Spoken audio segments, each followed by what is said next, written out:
Haleluya, saudara. Shalom, selamat pagi. Puji Tuhan, saudara. Hari ini kita dapat bersama-sama kembali mengawali hari bersama dengan Tuhan dan firman Tuhan. Pagi hari ini kita akan melanjutkan kembali dari Markus pasal yang pertama. Kali ini kita akan masuk pada perikop yang kedua dari Markus pasal yang pertama, yaitu ayat yang ke-9. Nanti saudara Adi akan menolong kita, membantu kita membacakan ayat yang ke-9 ini untuk kita renungkan bersama-sama. Sebelum kita merenungkan bagian dari firman Tuhan, mari kita berdoa terlebih dahulu. Kami bersyukur Tuhan, terima kasih untuk berkat rahmat-Mu, terima kasih untuk kasih setia-Mu sepanjang malam yang telah kami lalui. Dan kami menyerahkan semua aktivitas kami sepanjang pagi ini ke dalam tangan anugerah Tuhan. Tuhan beserta dengan kami, Tuhan memberkati kami. Di dalam nama Tuhan Yesus Kristus. Amin. Puji Tuhan. Silakan adik. Markus 1 ayat yang ke-9. Pada waktu itu datanglah Yesus dari Nazaret di tanah Galilea, dan ia dibaptis di sungai Yordan oleh Yohanes. Puji Tuhan, saudara. Kalimat ini dimulai dengan anak kalimat pertama yang berbicara tentang keterangan waktu. Pada waktu itu. Pada waktu itu ini bicara tentang waktu. Kapan Tuhan Yesus Kristus datang ke Yudea, lalu kemudian dibaptis oleh Yohanes di sungai Yordan. Pada waktu itu berbicara tentang kesamaan waktu ketika Yohanes berbicara tentang membungkuk dan membuka tali kasutnya pun aku tidak layak. Lalu kemudian dia berkata, aku membaptis kamu dengan air, maka dia yang akan datang membaptis kamu dengan Roh Kudus. Ayat yang ke-8 dari Markus pasal 1. Nah, ketika Yohanes selesai mengucapkan apa yang diucapkan dalam ayat yang ke-8, maka pada saat yang sama Yesus datang di sungai Yordan, tempat Yohanes membaptiskan banyak orang di sungai Yordan.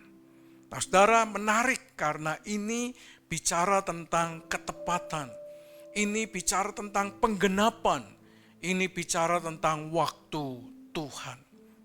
Seringkali kita berbicara tentang waktu Tuhan, itu sepertinya bersamaan. Ketika ini berjalan, Tuhan menggenapi ini. Ketika ini terjadi seperti ini, Tuhan pada saat yang sama mengerjakan, melakukan bagiannya. Oleh karena itu, saudara, kalau Tuhan mempercayakan dalam kehidupan kita, sesuatu yang harus kita kerjakan, kerjakan dengan ketaatan. Lakukan dengan ketaatan. Maka ketika kita mengerjakan bagian kita, Tuhan akan melakukan bagiannya. Maka pada saat yang sama ketemu, saudara. Teng-teng. Pada waktu itu, teng-teng. Bersamaan, Yohanes mengucapkan, bersamaan itu juga Yesus datang. Jadi saya percaya kalau saudara dan saya yakin akan waktu Tuhan, yakin akan kairos Tuhan, maka kalau Tuhan memerintahkan A, lakukan itu. Maka ketaatan kita mengerjakannya sampai pada satu titik kita mengerjakan, maka ketika kita tiba pada titik itu, maka pada saat yang sama intervensi Tuhan terjadi. Maka pada saat yang sama Tuhan memanifestasikan kuasanya. Pada saat yang sama ada pekerjaan yang beriring antara apa yang kita lakukan dengan apa yang Tuhan kerjakan. Wow, keren bukan saudara? Luar biasa. Tuhan Yesus itu tidak datang dari Yerusalem. Dikatakan Yesus datang dari Nazaret, pergi ke danau atau ke sungai Yordan yang ada di Yerusalem, yang ada di tanah Yudea, mungkin dekat Yeriko. Saudara, perjalanan dari utara, dari kota Nazaret, tempat Tuhan Yesus dibesarkan, sampai dia dewasa di kota Nazaret. Kota Nazaret itu dikenal sebagai wilayah baru sebetulnya, di mana orang-orang Israel tinggal membangun sebuah kota baru namanya Nazaret. Dan di sanalah Yesus tinggal bersama dengan kedua orang tuanya, Yusuf dan Maria. Setelah dia mencapai waktunya, dia berjalan dari Nazaret sampai ke sungai Yordan. Ini bukan sebuah perjalanan yang singkat, ini bukan sebuah perjalanan yang mudah, ini sebuah perjalanan yang panjang, jauh, saudara. Apalagi dikerjakan dengan jalan kaki.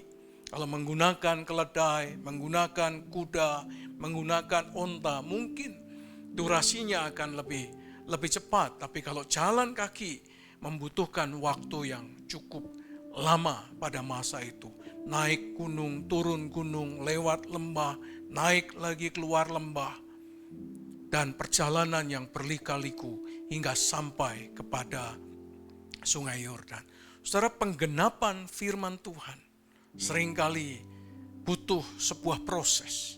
Penggenapan firman Tuhan seringkali membutuhkan sebuah tindakan iman, sebuah tindakan ketaatan kepada perintah yang diperintahkan kepadanya.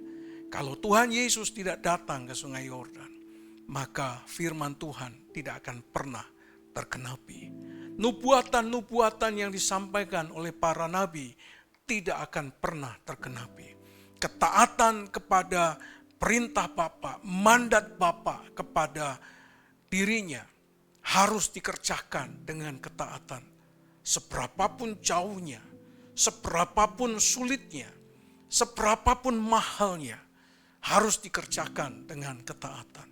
Demikian juga kalau kita ingin penggenapan janji Tuhan dalam hidup kita, itu digenapi Tuhan tepat pada waktunya. Membutuhkan proses. Proses ketaatan kita. Proses kesetiaan kita.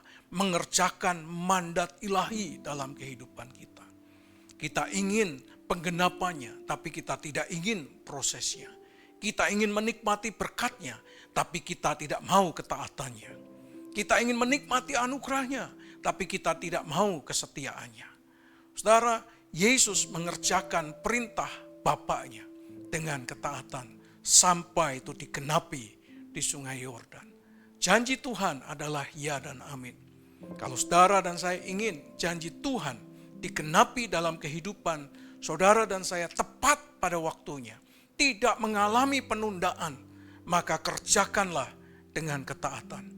Maka in His time, Tuhan akan menyatakan anugerahnya. Pada waktunya Tuhan, kairos Tuhan dinyatakan, kita menikmati rahmat dan anugerah Tuhan dalam kehidupan kita. Saya percaya, saudara, di balik proses ketaatan, di balik proses kesetiaan, di balik proses ketekunan, di balik proses kedewasaan iman, ujungnya kita akan menikmati penggenapan janji Tuhan dalam kehidupan kita. Oleh karena itu jangan mengeluh, saudara, ketika Tuhan mengizinkan kita lewat lembah kekelaman. Tuhan mengizinkan kita lewat proses yang tidak mudah, lika-liku kehidupan. Tapi saya berdoa kiranya sungguh-sungguh kita menjadi orang yang taat kepada Allah. Proses janji Allah digenapi dalam kehidupan kita ketika kita berani taat kepada Allah. Firman Tuhan jelas berkata kepada kita, maka datanglah Yesus dari Galilea.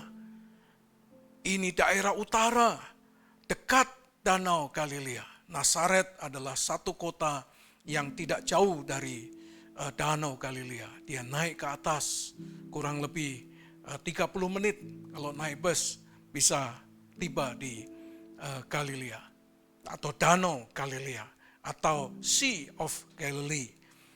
Omong-omong nanti tanggal 21 Maret ini, home kita adalah home special event of mission, saudara. Kita akan special dining, apa sih namanya kamu kemarin tulis? Apa? Sebentar, saudara ini. Dining experience of Sea of Galilee. Ya, ya. Dining experience of Sea of Galilee. Pengalaman makan ikan Petrus. Kita akan membayangkan bagaimana kita ada di Danau Galilea. Kita akan melihat bagaimana ketika para rasul ini, mereka menangkap ikan dan jaring mereka hampir koyak. Perahu mereka miring karena mujizat Tuhan yang terjadi.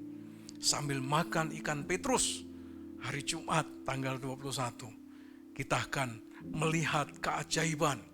Kita akan mengharapkan mujizat Tuhan dinyatakan dalam kehidupan kita melalui dining experience of Sea of Galilee. Ya, kita akan makan ikan Petrus nanti hari Jumat tanggal 21.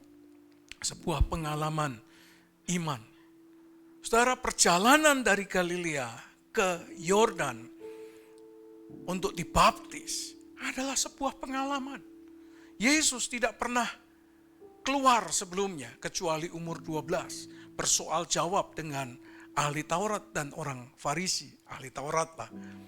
Mereka bersoal jawab ketika berumur 12 tahun. Itu untuk pertama kalinya Yesus kembali ke Yerusalem setelah disunat di depan Hana dan di Simeon. 12 tahun kemudian Yesus datang di Yerusalem, di Bait Allah. Setelah itu 21 tahun kemudian Yesus baru keluar dari kota Nazaret. Itu adalah satu proses pelayanan dalam hidup Tuhan Yesus Kristus. Itulah untuk permulaan Yesus memulai pelayanannya. Itu untuk sebuah experience. Dia menjalankan semua perintah Bapaknya. Memang ada beberapa catatan yang pasal-pasalnya agak sedikit tersebar. Karena di dalam Yohanes pasal 2, Yesus sudah memulai pelayanannya. Yaitu mengunjungi pesta kawin di kota Kana yang ada di Galilea. Tetapi proses Yesus ketika menuju ke Danau Galilea adalah proses, sebuah pengalaman. Inilah untuk pertama kalinya sebagai manusia dia melayani Bapaknya. Dia melakukan kehendak Bapaknya. Untuk pertama kalinya dia mengerjakan semua perintah Bapaknya. Dimulai dari titik pertama, yaitu menuju ke sungai Yordan. Saudara, setiap kita punya langkah pertama. Setiap kita punya pengalaman-pengalaman yang berbeda-beda ketika kita memulai pelayanan kita. Setiap kita punya proses dalam setiap pelayanan. Dan itu dipersiapkan selama 3 atau selama 21 tahun. Ada di kota Nazaret sebelum dia melayani dan mengerjakan apa yang menjadi kehendak Bapaknya. Saudara, Yesus mempersiapkan semuanya dalam 21 tahun pasca dia datang dari kota Yerusalem ketika dia berumur 12 tahun. Saudara, setiap pelayanan, setiap pekerjaan Tuhan harus dipersiapkan dengan baik. Karena itu adalah spiritual journey kita. Sebuah perjalanan iman, sebuah perjalanan rohani. Di mana kita memasuki rimba pelayanan yang kita tahu ada begitu banyak tantangan, ada begitu banyak hambatan, ada begitu banyak yang harus dihadapi. Oleh karena itu, Yesus mempersiapkan dengan baik. Saya berdoa kita juga adalah orang-orang yang well prepared, saudara, mempersiapkan diri dengan baik dalam setiap pelayanan, pekerjaan pelayanan yang Tuhan percayakan kepada kita. Lebih daripada itu adalah kita mempersiapkan diri dengan baik menjelang kedatangan Tuhan yang kedua kali. Ada begitu banyak orang Kristen, sudah berpuluh-puluh tahun menjadi orang Kristen. Belasan tahun atau tahunan menjadi orang Kristen. Tapi tidak mempersiapkan diri dengan baik. Untuk memasuki sebuah pelayanan, memasuki sebuah area menjelang kedatangan Tuhan yang kedua kali. Saya berdoa saudara belajar dari Markus pasal 1 ayat yang ke-9 ini. Kita belajar tentang perjalanan iman dari Tuhan Yesus Kristus. Ada begitu banyak hal yang harus dihadapi. Tapi dia berjalan dengan keyakinan, dia berjalan dengan kekuatan, dia berjalan dengan sesuatu yang sudah ada di dalam dirinya. Dari Nazaret menuju ke Sungai Yordan. Tidak ada kegentaran sedikit pun untuk memulai pelayanan, mengerjakan apa yang menjadi kehendak Bapaknya. Amin. Saya berdoa kita menjadi orang-orang yang berani menjalani kehidupan ini. Karena Tuhan menyertai kita. Amin. Amin. Mari kita berdoa. Tuhan Bapa kami yang ada di dalam kerajaan surga. Kami bersyukur Tuhan, terima kasih karena anugerah dan kebaikan-Mu dalam kehidupan kami. Terima kasih ya Tuhan, Engkau memberkati kami. Biarlah dari setiap pergumulan yang kami hadapi, kami menjadi orang-orang yang menang. Kami menghadapi bukan dengan kekuatan kami, tapi dengan kekuatan Roh Kudus. Bapa tolong kami anak-anak-Mu, kami menyerahkan semua kehidupan kami ke dalam tangan anugerah-Mu. Di dalam nama Tuhan Yesus Kristus. Kami menyerahkan sepanjang hari ini ke dalam tangan anugerah-Mu. Tuhan memberkati engkau dan melindungi engkau. Tuhan menyinari engkau dengan wajah-Nya dan menghadapkan wajah-Nya kepadamu. Tuhan menghadapkan wajah-Nya kepadamu dan memberi engkau damai sejahtera. Di dalam nama Allah Bapa, Allah Putra, Allah Roh Kudus. Di dalam nama Tuhan Yesus Kristus. Haleluya. Amin. Puji Tuhan. Saudara, saya berdoa semua kita diberkati Tuhan. Menjalani kehidupan hari ini dalam anugerah Tuhan. Amin. Amin. You are blessed.